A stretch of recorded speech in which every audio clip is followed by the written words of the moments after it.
Hello everyone, welcome to my YouTube channel. तो इस video में बेसिकली हम बात करने वाले हैं कॉमर्स रिलेटेड कंटेंट के बारे में, जो कि आपके बोर्ड एग्जामिनेशंस के लिए बेनिफिशियल रहेगा एंड डिफरेंट डिफरेंट जो गवर्नमेंट टीचिंग एग्जाम्स होते हैं, कॉम्पिटिटिव एग्जामिनेशंस होते हैं, उनके लिए आपको बहुत बेनिफिट यहाँ से मिलने वाला है। So let's get started. यहाँ पर आज हम शुरू करने वाले हैं अकाउंटिंग से रिलेटेड कुछ टर्म्स के बारे में एंड एक ऐसा टॉपिक जो लगभग आपके डिफरेंट डिफरेंट कॉम्पिटिटिव एग्जामिनेशन में सिलेबस में इंक्लूड रहता है एंड आपके बोर्ड एग्जामिनेशंस की अगर हम बात करें या 11th क्लास की अगर हम बात करें तो ये आपका फर्स्ट चैप्टर ही है। तो बेसिक ओवरव्यू के बारे में अगर आज हम बात करें तो आज हम यहाँ पर बात करेंगे अकाउंटिंग से रिलेटेड टर्म्स के बारे में, कॉन्सेप्ट्स के बारे में कि एक्चुअली ये होता क्या है। ठीक है, तो चलिए शुरू करते हैं। सबसे पहले हम बात करते हैं अकाउंट्स होता क्या है। तो सबसे पहले तो जब भी हम कोई सब्जेक्ट पढ़ रहे होते हैं तो हमें बेसिकली पता होना चाहिए कि उस पर्टिकुलर वर्ड का मतलब क्या होता है। तो अगर हम बात करें ना अकाउंट्स की, तो अगर आपसे कोई पूछे, इन जनरल कोई पूछे, तो आप क्या बताएंगे अकाउंट्स क्या होता है? कि अकाउंट्स हमारा एक कॉमर्स का एक सब्जेक्ट होता है, इतना बताएंगे हम। क्या और क्या बता सकते हैं हम इसमें? देखिए, तो अकाउंट्स क्या होता है, एक कला होती है। जो हमारे ये हाथ है, ये बिजनेस के हाथ है, ठीक है, और जो हम अपने अकाउंट्स बनाएंगे वो बिजनेस के अकाउंट्स बनाएंगे। ठीक है, भूल जाइए कि हमारे हाथ नहीं है, ये बिजनेस के हाथ है। हम जब हम अपने ट्रांजेक्शन्स को रिकॉर्ड करेंगे, अकाउंट्स मेंटेन करेंगे, तो एक तरह की ना अकाउंट्स क्या होती है, एक आर्ट होती है, एक कला होती है। कला किस तरह की होती है? कला होती है, लेकिन कला किस तरह की होती है? रिकॉर्ड करने की। किसको रिकॉर्ड करेगा? ट्रांजेक्शन्स को रिकॉर्ड करेगा। ठीक है, अब ट्रांजेक्शन्स को रिकॉर्ड तो करेगा, लेकिन कैसी ट्रांजेक्शन्स को? जो कि फाइनेंशियल नेचर की होंगी, जिनको हम मनी फॉर्म में एक्सप्रेस कर सकते हैं। यानी कि हम कह सकते हैं जो मॉनेटरी फॉर्म में जिनको हम एक्सप्रेस कर सकते हैं, उन ट्रांजेक्शन्स को रिकॉर्ड करने की कला जो है अकाउंट्स कहलाती है। लेकिन ये सारी चीज हम कर क्यों रहे हैं? To get some result. ठीक है, और वो रिजल्ट हमारे अकाउंट्स की लैंग्वेज में क्या होता है? तो प्रॉफिट होगा या फिर लॉस होगा। हमने कोई सामान खरीदा या बेचा, या तो हमें प्रॉफिट हो रहा होगा या हमें लॉस हो रहा होगा। आज तक हमने यही पढ़ा है, राइट? तो समझ में आया कि अकाउंट्स क्या होता है। Accounts is the art of recording the transactions of financial nature. Previous year में अगर आप उठाकर देखेंगे क्वेश्चन, तो आपको मल्टीपल चॉइस क्वेश्चन जो एमसीक्यू होते हैं वहां पर आपको देखने को मिल जाएगा, which of the following is included in accounts. तो अगर आपको ये छोटी छोटी चीजें अगर ध्यान होंगी तो आप बहुत आराम से वहां पर करेक्ट ऑप्शन को चूज कर सकते हैं। तो यहाँ पर मॉनेटरी टर्म्स को हम कंसीडर करते हैं। जो भी ट्रांजेक्शन्स हमारे मॉनेटरी टर्म्स में नहीं होंगी, जिनको हम मनी की फॉर्म में एक्सप्रेस नहीं कर सकते, उनको हम अकाउंट्स में कंसीडर ही नहीं करते। राइट? फॉर एग्जाम्पल हमारी एक शॉप है, ठीक है, ये हमारी एक शॉप है और यहाँ पर एक बंदा आता है, सामान खरीदता है। ठीक है, लेट्स सपोज उसने 500 रुपए का सामान खरीदा और हमने अपनी बुक्स में 500 रुपए की एंट्री कर भी ली। ठीक है, अब उस बंदे का ना व्यवहार बड़ा अच्छा था, उसका जो नेचर था वो बहुत ही अच्छा था। तो क्या आप मुझे बताइए, हम 500 रुपए एंटर करने के साथ साथ हम उसका बिहेवियर एंटर कर सकते हैं? बिहेवियर को हम एंटर नहीं कर सकते। क्यों? क्योंकि अकाउंट जो है सिर्फ और सिर्फ आपकी मॉनेटरी नेचर की जो ट्रांजेक्शन्स होती है उनको यहाँ पर रिकॉर्ड करता है, ना कि क्वालिटेटिव एस्पेक्ट को। क्लियर? ठीक है, नेक्स्ट हम एक डेफिनेशन और पढ़ते हैं अकाउंटिंग के बारे में। Accounting is the systematic process. यहाँ पर एक वर्ड है ना, प्रोसेस। चीजों को हमेशा ना ऐसे बाइफरकेट करके पढ़ो, तोड़ तोड़ के पढ़ो, उन्हें स्टेप्स में पढ़ो, सो दैट कि हमको वो इजीली रिकॉल करने में हेल्प हो जाए। प्रोसेस है ये। प्रोसेस का मतलब है एक प्रक्रिया। ठीक है, एंड जब भी कोई चीज प्रक्रिया होती है, कोई प्रोसेस होता है, सिंपल सी चीज, उसके अंदर स्टेप्स भी इंक्लूड होंगे। Step 1, step 2, step 3, step 4। 5वां स्टेप पहले में नहीं आ सकता, पहला स्टेप छठे पे जाकर नहीं रुक सकता। यानी कि जो भी प्रोसेस है उसके अंदर स्टेप्स इंक्लूड है। स्टेप्स भी कैसे होंगे? आपके सिस्टमैटिक होगा, यानी कि हम बोल सकते हैं क्रोनोलॉजिकल। क्रोनोलॉजिकल का मतलब है क्रमबद्ध, यानी कि क्रम से लगा हुआ होगा, है ना? पहला स्टेप, दूसरा स्टेप, जिस प्रकार से मान लेते हैं किसी भी कोई भी प्रोसेस आप ले लीजिए, कोई भी एग्जांपल आप ले लीजिए। लेट्स सपोज अपने घर का एग्जांपल लेते हैं, सब्जी बनाने का प्रोसेस लेते हैं। तो ऐसा तो नहीं है कि आपने सबसे पहले सब्जी डाल दी या मसाले डाल दिए फिर तेल आपने डाला, नहीं। सब्जी बनने का जो प्रोसेस है, किसी भी चीज का जो प्रोसेस है, वो उसी प्रोसेस से वो प्रोसेस हो सकता है। ठीक है, तो इसी तरीके से अकाउंटिंग भी उसका कोई एक्सेप्शन नहीं है। अकाउंटिंग भी प्रोसेस ही है, एक सिस्टमैटिक प्रोसेस है। यानी ठीक है, सिस्टमैटिक प्रोसेस है। किस चीज का प्रोसेस है? आइडेंटिफाई करने का। आइडेंटिफाई करने का क्या आइडेंटिफाई करना है हमें? जो ऊपर हमने अभी डेफिनेशन पढ़ी है, आइडेंटिफाई करना है हमें ट्रांजेक्शन्स को। राइट। आइडेंटिफाई करना है ट्रांजेक्शन्स को कि रिकॉर्ड करने लायक है भी कि नहीं है, ठीक, फाइनेंशियल ट्रांजेक्शन है या नहीं है। दूसरा है मेजर, आपने आइडेंटिफाई कर लिया, ठीक है। अब आप देखो उसको आप मॉनेटरी टर्म्स में एक्सप्रेस कर पा रहे हो क्या, उसको मेजर कर पा रहे हो क्या, तो उसको हम मेजर करेंगे, सेकंड हो गया। थर्ड हो गया रिकॉर्ड, आपने उसको मेजर भी कर लिया, ठीक है। अब आपको करना है रिकॉर्ड, उसको हम रिकॉर्ड करेंगे अपने किसमें, जर्नल में, लेजर में, हम उसको रिकॉर्ड कर देंगे। फिर उसको हम क्लासीफाई करेंगे। क्लासीफाई करने का मतलब है कि जो सिमिलर नेचर की, जिनका नेचर एक जैसा है, उन ट्रांजेक्शन्स को हम एक हेड के अंदर डाल देंगे। फॉर एग्जाम्पल मैंने लिया अमृत का अकाउंट ले लिया मैंने, ठीक है, या मैंने अकाउंट ले लिया कैश, तो अमृत से रिलेटेड जितनी भी ट्रांजेक्शन्स होंगी वो अमित के लेजर में जाएंगी, कैश से रिलेटेड जितनी भी ट्रांजेक्शन होंगी वो कैश अकाउंट में जाएंगी, ठीक। आपने क्लासीफाई कर लिया, उसके बाद है हमने क्लासीफाई तो कर लिया, अब करें क्या इस इंफॉर्मेशन का हम, अब हमने क्लासीफाई करने के बाद में इसको समराइज किया, ठीक है, समराइज किया। समराइज करने पर हमें पता चला कि हमें यहाँ पर 3 चीजें भी बनानी होती हैं, trading account, profit and loss account and आपकी बैलेंस शीट, हमने समराइज कर लिया, ठीक है।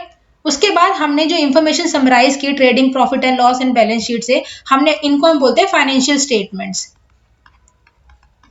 फाइनेंशियल स्टेटमेंट्स को हमने एनालाइज कर लिया, उसको हमने इंटरप्रेट किया, उससे हमने मीनिंगफुल इंफॉर्मेशन को निकाला, मीनिंगफुल इंफॉर्मेशन निकल गई अब हमारी, और उस मीनिंगफुल इंफॉर्मेशन से क्या होगा, उसको अब हम कम्युनिकेट करेंगे। कम्युनिकेट किसको करेंगे, इसको हम कम्युनिकेट करेंगे किसको, अपने यूजर्स के साथ।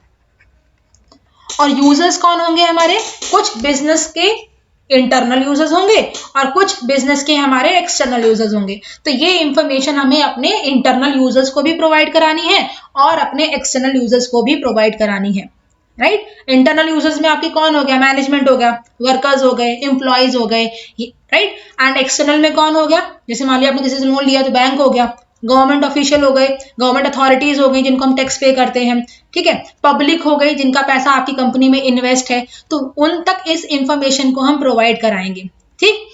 एंड ये सारा का सारा यहाँ पर हमें इंफॉर्मेशन प्रोवाइड कराएंगे, फाइनेंशियल इंफॉर्मेशन हम प्रोवाइड करेंगे।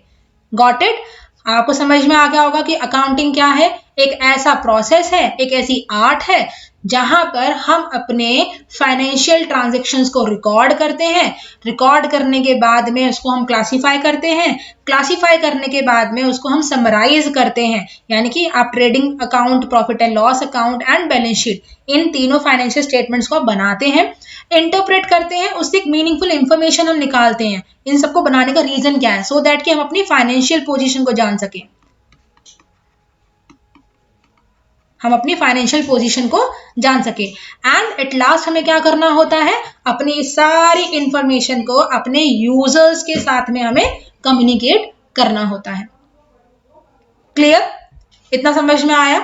इसमें अगर कोई भी डाउट हो तो कमेंट सेक्शन है आपके पास, आप कमेंट सेक्शन में अपना डाउट वहां पर डाल सकते हैं। इतना समझ में आया, okay. Now moving to the next thing, that is the fundamentals of accounting. बहुत ही बेसिक चीजें हमें यहां पर पता होनी चाहिए, assets, liabilities and owners equity. And अगर हम बात करें, आपने अकाउंटिंग इक्वेशन के बारे में सुना होगा, अकाउंटिंग इक्वेशन के बारे में आपने सुना है ना, तो उसमें क्या होता है, इक्वेशन मीन्स व्हाट, जहां पर LHS और RHS दोनों क्या होने चाहिए, बराबर होने चाहिए। तो ऐसा ही कुछ यहां पर अकाउंटिंग के साथ भी हो रहा होगा। Asset is equals to liabilities plus owners equity, right. अब assets, liabilities और owners equity ये होते क्या है, पहले हम वो समझेंगे, और लेटर वीडियोस में हम ये सारे अकाउंटिंग इक्वेशन, उससे रिलेटेड क्वेश्चंस जो प्रीवियस ईयर में आपके क्वेश्चंस पूछे गए हैं उनके बारे में यहाँ पर डिस्कस करेंगे। तो पहले हम समझ लेते हैं एसेट है क्या। एसेट हमारा एक ऐसा पोजेशन है, एक पोजेशन मीन्स जो हमारे पास है, एक ऐसा पोजीशन है जिसकी कोई इकोनॉमिक वैल्यू है। इकोनॉमिक वैल्यू का मतलब है जिसको हम मॉनेटरी टर्म्स में एक्सप्रेस कर सके, राइट। सीधी सी बात है ना कि अकाउंटिंग में सीधे सीधे आंख बंद करके अगर ऑप्शन दिख रहा है ना कि जिसको हम इकोनॉमिक वैल्यू कह सकें या मॉनेटरी वैल्यू कह सकें, उनको ही रिकॉर्ड करते हैं, क्वालिटेटिव फैक्टर्स के बाद को तो हम कंसिडर भी नहीं करते यहाँ पर। तो एक ऐसा पोजीशन है जिसकी कुछ इकोनॉमिक वैल्यू होती है, जिसकी हेल्प से हम अपने बिजनेस में, अपनी एंटरप्राइज में इनकम जनरेट करते हैं या फिर उसको हम कैश में ट्रांसफॉर्म कर सकते हैं इजीली, वो हमारे एसेट होते हैं। ठीक है। लायबिलिटीज की अगर हम बात करें तो ये हमारे ऑब्लिगेशन होते हैं, यानी कि हमारी ड्यूटी होती है।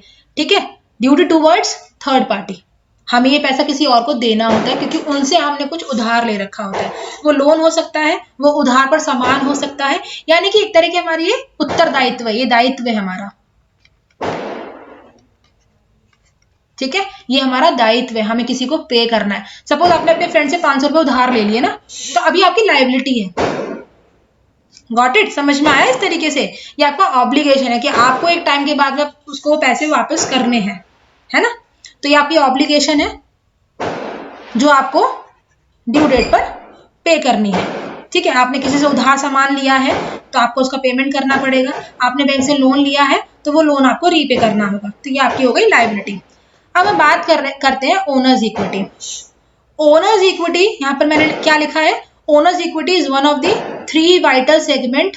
थ्री कौन कौन से हो गए? एसेट, लायबिलिटी और ओनर्स इक्विटी। तो इन तीनों में से बहुत इंपॉर्टेंट है ये, उनमें से तीनों इंपॉर्टेंट है, उनमें से एक पार्ट ये है ओनर्स इक्विटी का। तो ये क्या शो करता है ना कि जो कंपनी का मालिक है, जो बिजनेस ओनर है आपका, उसने अपना कितना पैसा यहाँ पर लगाया हुआ है। ठीक है, सपोज एक बिजनेस स्टार्ट किया 10 लाख रुपए से, तो ये 10 लाख रुपए क्या हो गया? आपका ओनर्स इक्विटी हो गया। तो जो कंपनी का ओनर है उसने कितना पैसा वहां पर लगाया हुआ है, दैट इज ओनर्स इक्विटी। बाहर से जो पैसा आपने अपनी कंपनी में लगाया हुआ है, दैट इज लायबिलिटी। ठीक है, एंड आपके खुद के पास जो पोजीशन है इकोनॉमिक वैल्यू का, दैट इज एसेट। ठीक है, और अकाउंटिंग इक्वेशन में एसेट जो है हमेशा बराबर होगा liability plus owners equity. Clear? इसको हम कैपिटल भी बोल देते हैं, लायबिलिटी प्लस कैपिटल भी बोल देते हैं, जिसको हम कैपिटल कह लीजिए, ओनर इक्विटी कह लीजिए, एक ही बात है। Clear? Now coming to the point of objectives of accounting, कि अकाउंटिंग जो हम पढ़ रहे हैं उसका मेन उद्देश्य होता क्या है। तो जो हमने अपनी डेफिनेशन देखी है वहीं से हमारे फीचर्स निकल कर आएंगे, वहीं से हमारा उद्देश्य निकल कर आएगा। तो अगर हमें डेफिनेशन बहुत अच्छे समझ में आ चुकी है तो ऑब्जेक्टिव बहुत आराम से हम समझ सकते हैं। पहला है to maintain a systematic record of business transactions. पहला काम तो यही है, इसका मेन उद्देश्य क्या है? बिजनेस ट्रांजैक्शंस को रिकॉर्ड करना। और ये ट्रांजैक्शंस कैसी होंगी? ट्रांजैक्शंस कैसी होंगी? फाइनेंशियल नेचर की होंगी। ठीक है। Second is to ascertain profit and loss. पहले डेफिनेशन हमने क्या पढ़ी थी? Accounts is the art of recording financial transaction to get some result. और वो रिजल्ट क्या था? या तो प्रॉफिट होगा या लॉस होगा। आप बिजनेस में जो भी लेन देन कर रहे हैं, जो भी ट्रांजैक्शन कर रहे हैं, या तो उससे आपको बिजनेस में प्रॉफिट हो रहा होगा या उससे लॉस हो रहा होगा। ठीक। Third is to determine the financial position. जब हमने क्लासीफाई कर लिया था अपनी फाइनेंशियल इंफॉर्मेशन को, उसके बाद हम क्या कर रहे थे? क्लासीफाई करने के बाद समराइज कर रहे थे। और समराइज करते टाइम हमने देखा था कि 3 पार्ट होते हैं ना आपके। हम 3 फाइनेंशियल स्टेटमेंट्स प्रिपेयर करते हैं, इसके अंदर 3 पार्ट होते हैं: trading account, profit and loss account and आपकी बैलेंस शीट। तो यहां से हमें पता चलता है कि बिजनेस में प्रॉफिट हो रहा है, लॉस हो रहा है। ठीक है, तो फाइनेंशियल पोजीशन के बारे में हम यहां से जान पाते हैं। Next is to provide information to various users. काम कर कुरा के सारा अकाउंटिंग प्रोसेस करें, अपने पास रख के बैठ गए, उसका क्या यूज है? उसका कोई यूज नहीं है जब तक उसको हम अपने यूजर्स तक उसको कन्वे नहीं कर रहे हैं। अच्छा, यूजर्स के साथ हमें कन्वे करने की जरूरत क्या पड़ रही है? देखिए, वर्कर्स हैं, एम्प्लॉयज हैं, जो वो काम कर रहे हैं, उनको जो बोनस मिलेगा वो कंपनी के ग्रोथ के ऊपर बेस्ड है। कंपनी जितना अच्छा ग्रो करेगी, जितना ज्यादा प्रॉफिट कमाएगी, उतना ज्यादा परसेंटेज अपने वर्कर्स और एम्प्लॉयज को वो दे पाएगी। राइट? तो वहां से उनका बेनिफिट जो है एसोसिएटेड है। मैनेजमेंट का क्या काम है? मैनेजमेंट का ये रोल होता है कि जो भी बिजनेस में काम हो रहा है, फाइनेंशियल स्टेटमेंट्स की हेल्प से वो वहां पर उस डेटा को इंटरप्रेट करेगी और आने वाले फ्यूचर के लिए डिसीजन ले पाएगी अच्छे से।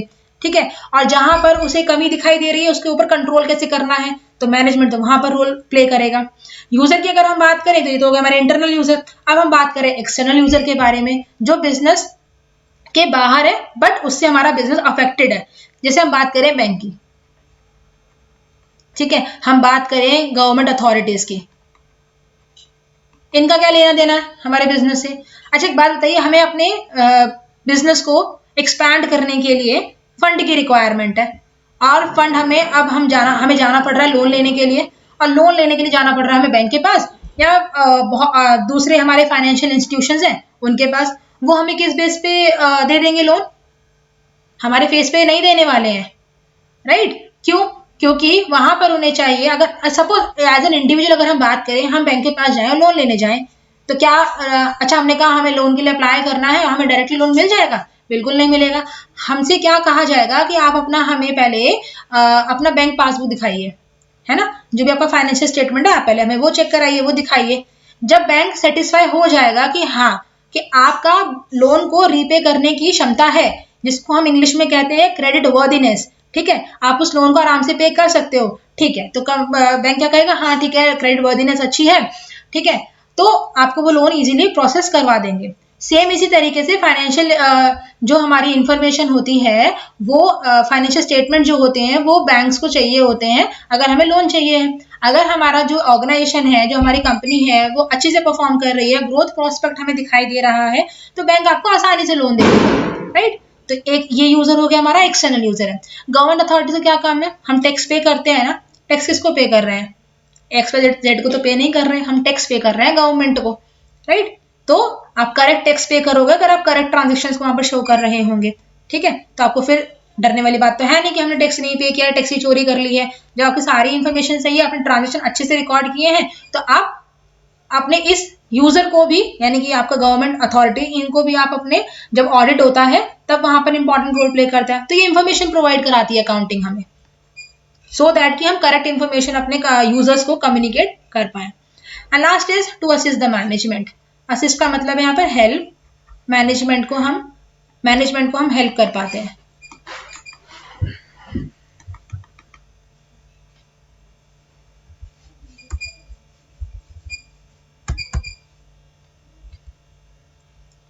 मैनेजमेंट को हम हेल्प कर पाते हैं। क्यों हेल्प कर पाते हैं?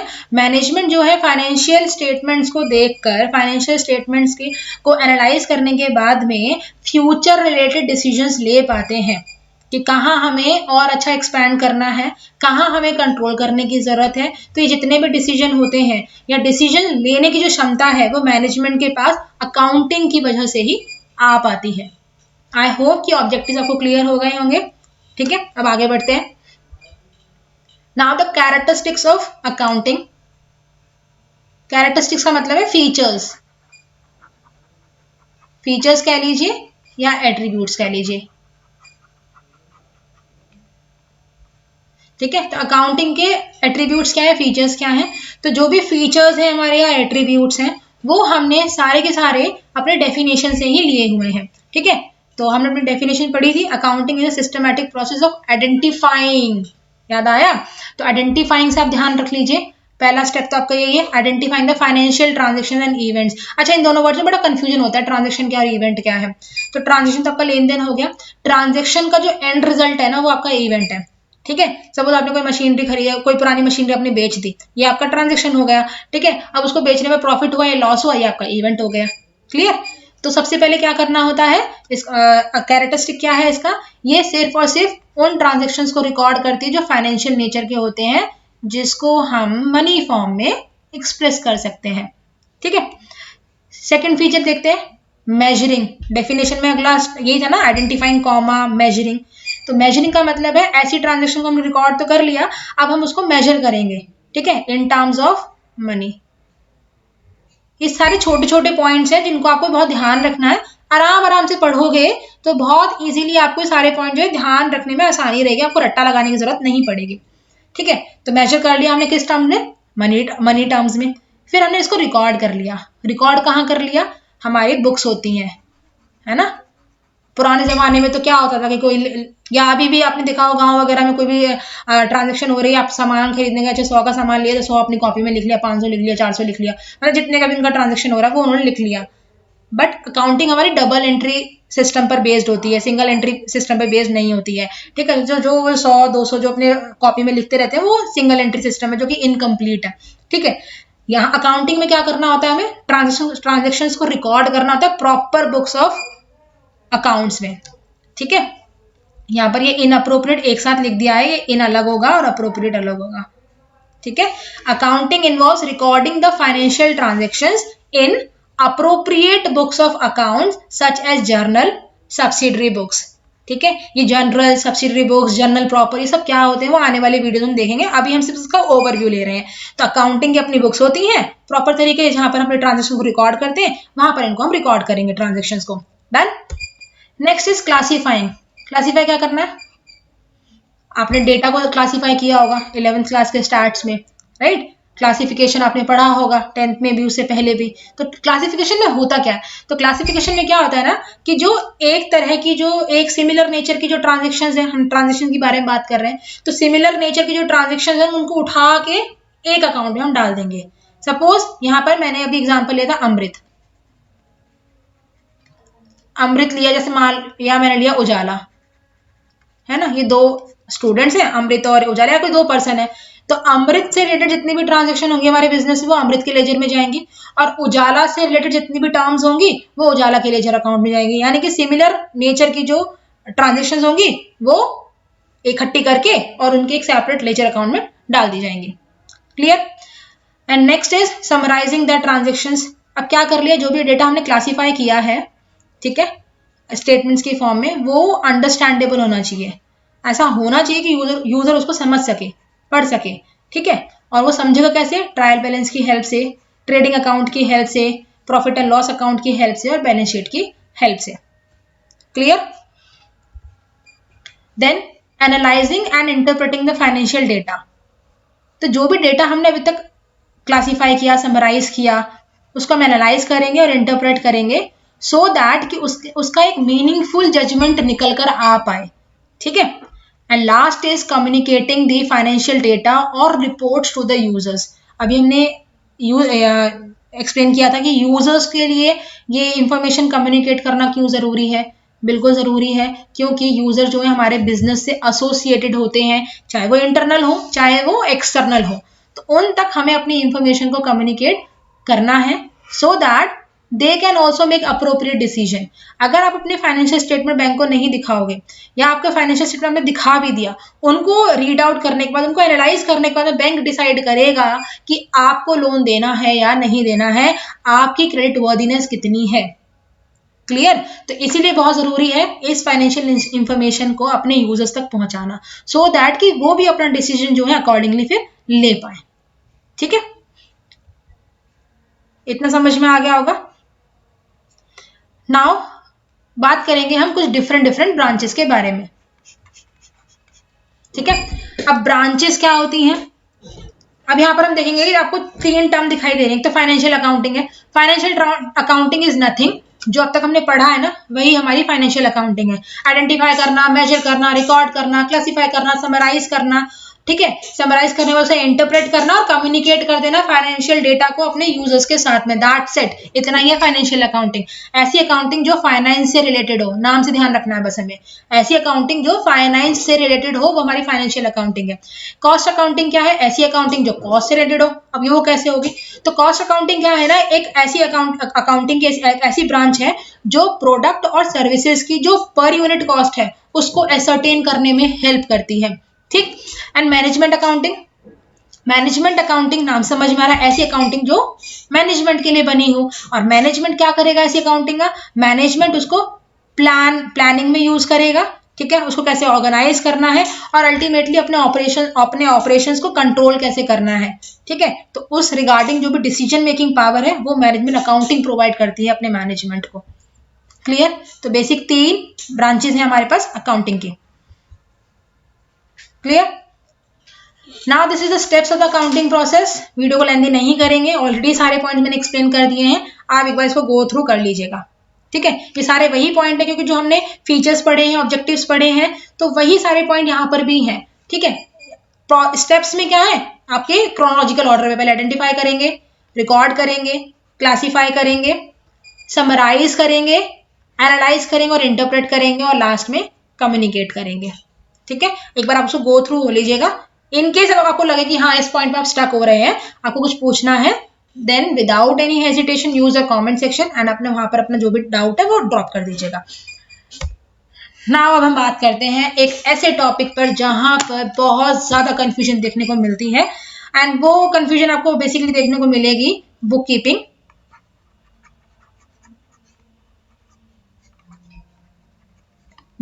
And accounting. समटाइम्स क्या होता है ना कि people use these two terms, एक साथ ही इनको यूज कर लेते हैं, कोई डिफरेंस नहीं पता होता है उसमें, बट यस इन एक्चुअली क्या होता है, these are two separate terms, ये सेपरेट टर्म्स होती हैं। बहुत माइनर डिफरेंस ही होता है, बट वही माइनर डिफरेंस जो एक मेजर डिफरेंस क्रिएट करता है। कैसे? बुक कीपिंग आप ऐसे समझिए, आपने सीढ़ी चढ़ना शुरू किया, ठीक है, जो पहली सीढ़ी है ना वो बुक कीपिंग है, जो दूसरी सीढ़ी है वो अकाउंटिंग है। समझ में आया?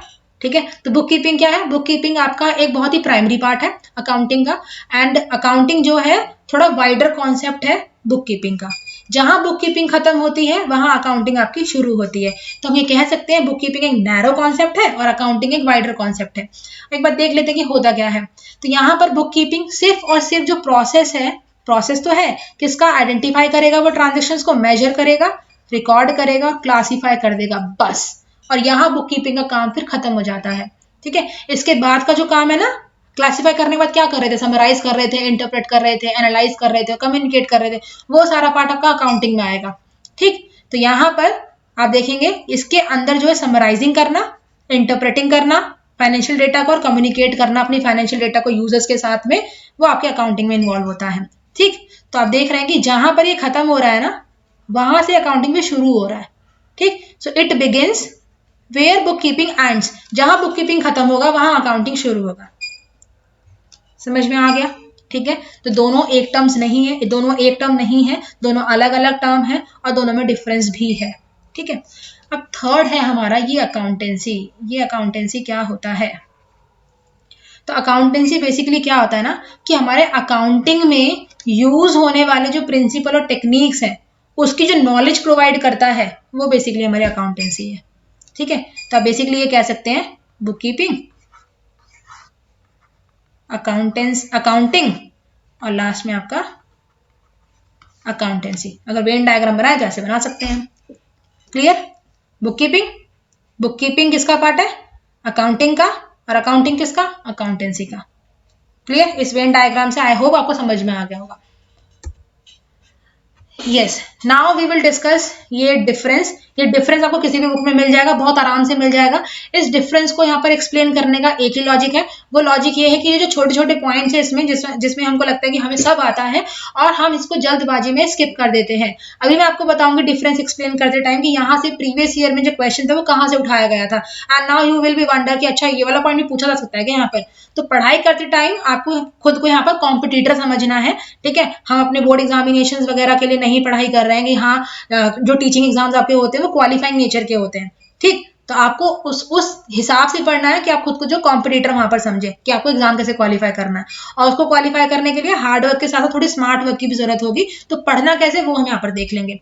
तो सबसे पहले बुक कीपिंग और अकाउंटिंग का अगर हम डिफरेंस देखें तो पहला जो डिफरेंस है वो तो मीनिंग का ही है।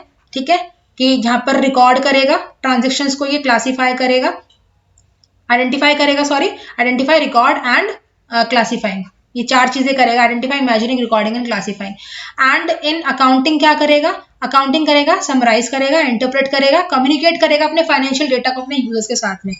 इतना तो अभी प्रीवियस स्लाइड में हमने देखा था। ऑब्जेक्टिव क्या है? बुक कीपिंग का काम सिर्फ और सिर्फ रिकॉर्डिंग से रिलेटेड है। रिकॉर्ड कर दिया, काम खत्म, बस।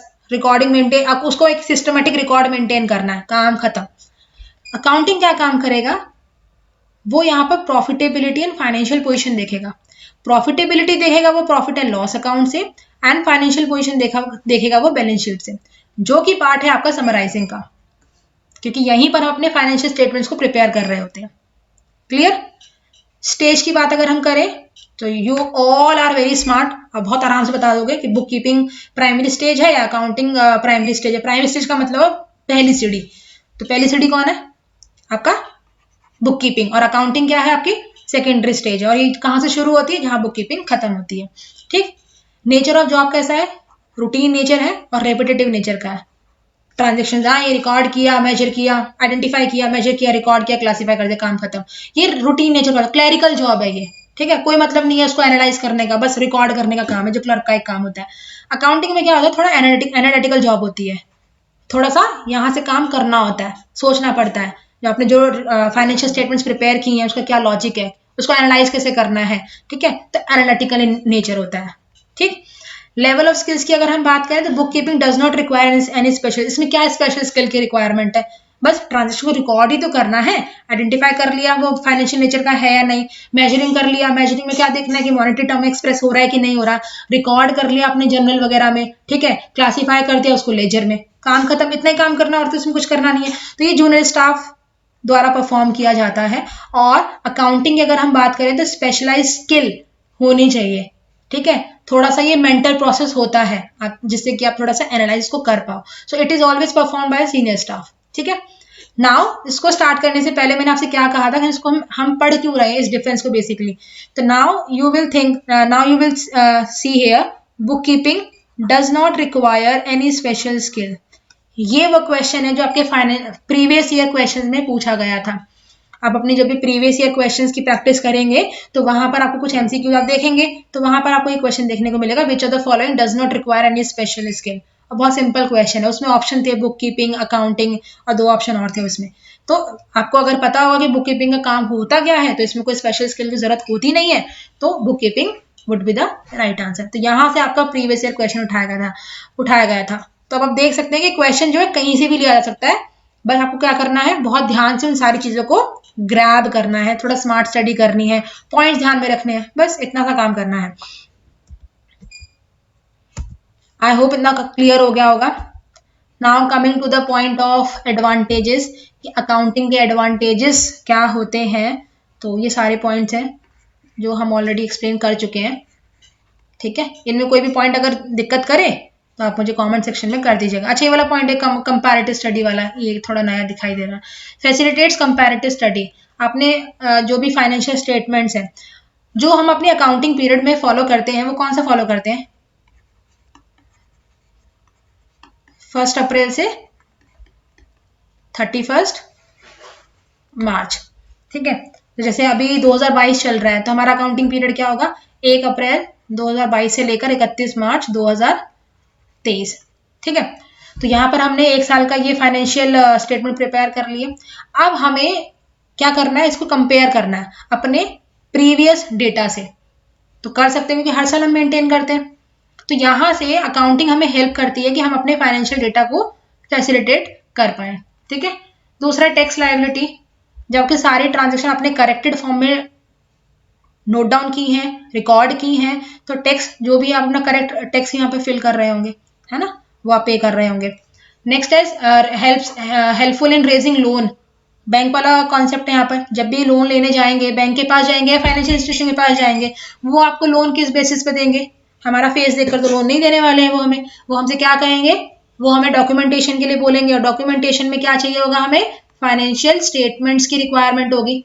तो फाइनेंशियल स्टेटमेंट्स की रिक्वायरमेंट होगी तो अगेन हमारा प्रॉफिट एंड लॉस अकाउंट और बैलेंस शीट, जहां से हमारा प्रॉफिटेबिलिटी दिखेगा उन्हें कि हमारी कंपनी या हमारा जो ऑर्गेनाइजेशन है वो कितना प्रॉफिट अर्न कर रहा है, उस बेसिस वो लोन दे सकते हैं या नहीं दे सकते हैं। दूसरा, वो हमारी बैलेंस शीट को देखेंगे कि अभी हमारे पोजीशन कैसी है। ठीक है, तो उस बेसिस पर वो हमें लोन प्रोवाइड करेंगे, अदरवाइज हमें वो लोन प्रोवाइड नहीं करेंगे। डिसीजन मेकिंग में हेल्प करते हैं किसको, मैनेजमेंट को, सो दैट कि वो उसके अकॉर्डिंग वो अपने फ्यूचर में डिसीजन ले सके और अच्छा परफॉर्म कर सके। So these are the advantages of accounting. Accounting अगर नहीं होती तो ये सारे एडवांटेजेस नहीं मिल रहे होते ऑर्गेनाइजेशन को। ठीक है, तो these are the advantages of accounting. Next is limitations of accounting, not precise, completely free from personal bias नहीं है। क्यों? क्योंकि जो रिकॉर्ड्स हम मेंटेन करते हैं वो ह्यूमंस ही मेंटेन करते हैं।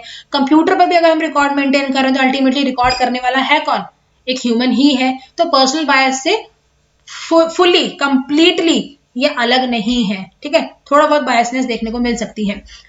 Accounting is always done on historic value of assets. आपने देखा होगा कोई मशीनरी है हमारी, ठीक है, हमने 1 लाख की खरीदी थी, अगले साल उसको हम 90,000 रुपए दिखा रहे हैं। क्यों? क्योंकि 10% का डेप्रिसिएशन उसमें हम चार्ज कर रहे हैं। ठीक है, अब हमने कहीं पे तो नहीं किया है ना, लेकिन फिर भी हम प्रॉफिट एंड लॉस अकाउंट के डेबिट साइड में डेप्रिसिएशन को शो कर रहे हैं, ठीक है। तो ये करंट मार्केट वैल्यू को शो नहीं करता है, तो ये एक इसका डिसएडवांटेज है। Ignore the effect of price level changes, ये वैल्यू ऑफ मनी में जो भी चेंज हुआ होता है उसको कंसिडर नहीं करता है, ये हिस्टोरिक वैल्यू पर ही शो करता है अपनी अकाउंटिंग स्टेटमेंट्स को। यहाँ से भी क्वेश्चन आपके प्रीवियस ईयर में पूछा गया है कि अकाउंटिंग स्टेटमेंट जो प्रिपेयर होते हैं वो किस कॉस्ट पर होते हैं, so answer will be historical cost. Ignore the qualitative information, अभी हमने वीडियो के स्टार्टिंग में एक बात की थी, एक बंदा आया, उसने 500 रुपए का ट्रांजेक्शन किया, उसका नेचर बहुत अच्छा था, तो 500 रुपए तो हमने उसको रिकॉर्ड कर लिए, बट उसके नेचर को हमने, उसके बिहेवियर को उसको हम रिकॉर्ड नहीं कर पाए। रीजन, अकाउंटिंग का लिमिटेशन है ये। यहाँ पर हम किसी भी बिहेवियर को या हम कहें क्वालिटेटिव एस्पेक्ट को हम रिकॉर्ड नहीं कर सकते, बिकॉज यहाँ पर सिर्फ और सिर्फ मॉनेटरी ट्रांजेक्शन्स को रिकॉर्ड किया जा सकता है, ठीक है। Then is affected by window dressing. Window dressing का मतलब होता है, एक विंडो ड्रेसिंग तो होती है, विंडो शॉपिंग तो हमने सबने सुना है ना, बस गए कुछ सामान हमने लिया नहीं, बस हमने बस देख लिया कि हाँ क्या क्या सामान है, क्या क्या नया स्टॉक आया है, बस घूम फिर के हम मॉल में आ गए, उसको हम बोलते हैं विंडो शॉपिंग। अब यहाँ पर विंडो ड्रेसिंग क्या है, उसका कॉन्सेप्ट बिल्कुल ही अलग है। अकाउंटिंग में क्या होता है कि हम जो भी रिकॉर्ड्स मेंटेन कर रहे हैं, जो भी हम ट्रांजेक्शन्स को रिकॉर्ड कर रहे हैं, मैनिपुलेशन वहाँ पे देखने को मिलता है, हेरा फेरी हमने कर दी वहां पर, ऑडिट में हम पकड़े गए तो पकड़े गए, वरना हमने उसमें मैनिपुलेट कर दिया, हमने डेटा के साथ छेड़छाड़ कर दी, ठीक है, सो दैट कि हम जो है अपने बिजनेस के फेवर में उस चीज को दिखा सके, ठीक। तो विंडो ड्रेसिंग यहाँ पर होती है, अगेन कि पर्सनल बायसनेस से बिल्कुल भी फ्री नहीं होता है, कंप्लीटली फ्री नहीं होता है, ऐसा तो नहीं कह सकते कि कंप्लीट बायसनेस होती है, लेकिन हाँ कंप्लीटली फ्री नहीं होता है। इसीलिए यहाँ पर विंडो ड्रेसिंग से फिर यहाँ पर अगर डेटा अगर सही से नहीं दिखाया जाएगा तो हमारी जो ट्रू पिक्चर है फाइनेंशियल पोजीशन वो भी नहीं हम शो कर पाएंगे। So these are the limitations of accounting. I hope इतना क्लियर हो गया होगा। Now moving to the next topic, that is the users of accounting. तो ऑलरेडी हम एक्सप्लेन कर चुके हैं, इंटरनल यूजर होते हैं और एक्सटर्नल यूजर्स होते हैं, ठीक है। तो ओनर्स, मैनेजमेंट, एम्प्लॉइज, वर्कर्स ये इंटरनल यूजर्स है, और एक्सटर्नल में आपके बैंक्स, इन्वेस्टर्स, क्रेडिटर्स, गवर्नमेंट और कंज्यूमर, जो डायरेक्टली एसोसिएटेड नहीं होते हैं बिजनेस से, लेकिन हाँ इफेक्ट जो है पड़ता है इनका हमारी ऑर्गेनाइजेशन पर। Then system of accounting. System of accounting, one is double entry system, जहां पर हर ट्रांजेक्शन्स के डबल एस्पेक्ट होते हैं, एंड सिंगल एंट्री सिस्टम।